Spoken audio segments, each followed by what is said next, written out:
ನಾಗರಾಜ್ ಅಂತ ನಾಗಣ್ಣ ಅಂತ ಇಟ್ಕೊಂಡವ್ರೆ. ಮಳವಳ್ಳಿ ನಾಗಣ್ಣ ಇವ್ರ ಊರಿಗೂ ಕೂಡ ಕರ್ಕೊಂಡೋಗಿದ್ದಾರೆ. ಇವರು ಸಿನಿಮಾ ನಾಟಕಗಳ ಜೊತೆಯಲ್ಲಿ ಉಚಿತವಾಗಿ ಸಮಾಜ ಸೇವೆ, ಅಂಗವಿಕಲರಿಗೆ, ಗರ್ಭಿಣಿ ಸ್ತ್ರೀಯರಿಗೆ ಡೆಲಿವರಿ ಟೈಮಲ್ಲಿ ಅವಶ್ಯಕತೆ ಇದ್ದೇ ಇರ್ತದೆ, ಸರಿಯಾದ ಟೈಮಿಗೆ ಸಿಗಲ್ಲ.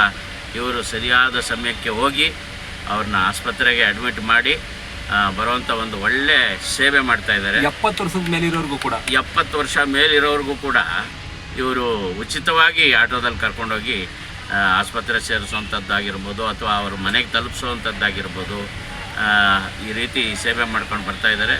ದೇವರು ಇವರಿಗೆ ಆಯುರಾರೋಗ್ಯ ಐಶ್ವರ್ಯವನ್ನು ಕೊಟ್ಟು ಕಾಪಾಡಲಿ ಅಂಥೇಳಿ ಹಾರೈಸ್ತೀನಿ. ನಮಸ್ಕಾರ. 20 ವರ್ಷದ ತನಿಷ್ ಕೃಷ್ಣನವರು ನಮಗೆ ಫ್ರೆಂಡು, ಶೂಟಿಂಗಿಂದ ಈಗ ಮತ್ತೆ ಜಾಯ್ನ್ ಆಗಿದ್ದೀವಿ. ಹೀಗಾಗಿ ಜೊತೆಗಳಲ್ಲಿ ಕೂಡ ಸಿನಿಮಾ ಕೂಡ ನಾವು ಮಾಡ್ತಾಯಿದ್ದೀವಿ.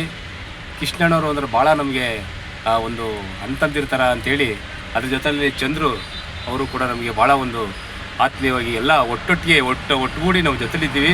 ಹೀಗಾಗಿ ನಮ್ಮ ಕೃಷ್ಣನವರು ನಮ್ಮ ಜೊತೆಯಲ್ಲಿ ಈಗ ನಮ್ಮ ಆಟೋದಲ್ಲಿ ಕೂಡ ಅವರು ಪ್ರಯಾಣಿಸ್ತಿರೋದ್ರಿಂದ ಇವತ್ತು